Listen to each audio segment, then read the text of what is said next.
Mkuu wa majeshi wa Israel arudi kutoka kwenye ziara yake ya vikao vya siri nchini Marekani.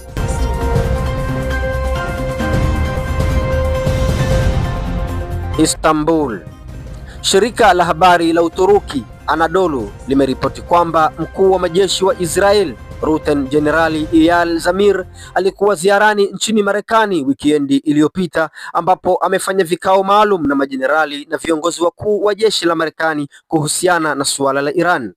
Baada ya kutoka katika ziara hiyo ya siri, Zamir ameshiriki mkutano mkuu wa kitaifa wa viongozi wa juu ulioitishwa asubuhi ya leo na waziri mkuu wa Israel Benjamin Netanyahu, ambapo pia mkuu wa idara ya ujasusi ya Mossad David Benea ameshiriki pia.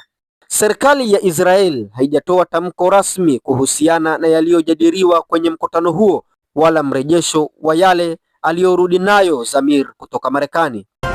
Anadolu wanasema mkuu huyo wa majeshi wa Israel anatajwa kuwashauri Marekani kuhusu ulazima wa kuishambulia Iran, kwamba usitishaji wowote unaweza kuwasaidia Iran kufikia kutengeneza silaha za nyuklia. Shirika la habari la Anadolu Jumapili lilimnukuu mmoja wa maofisa wa ngazi za juu wa Israel aliyesema kwamba Israel haiwezi kuendelea kuwepo huku Irani ikiwa katika makombora au Irani ikiwa inamiliki makombora ya ballistic, akimaanisha kwamba makombora ya Irani yanayotajwa kuwa zaidi ya 2000 ni kitisho kwa uwepo wa taifa la Israel na ni lazima yaangamizwe.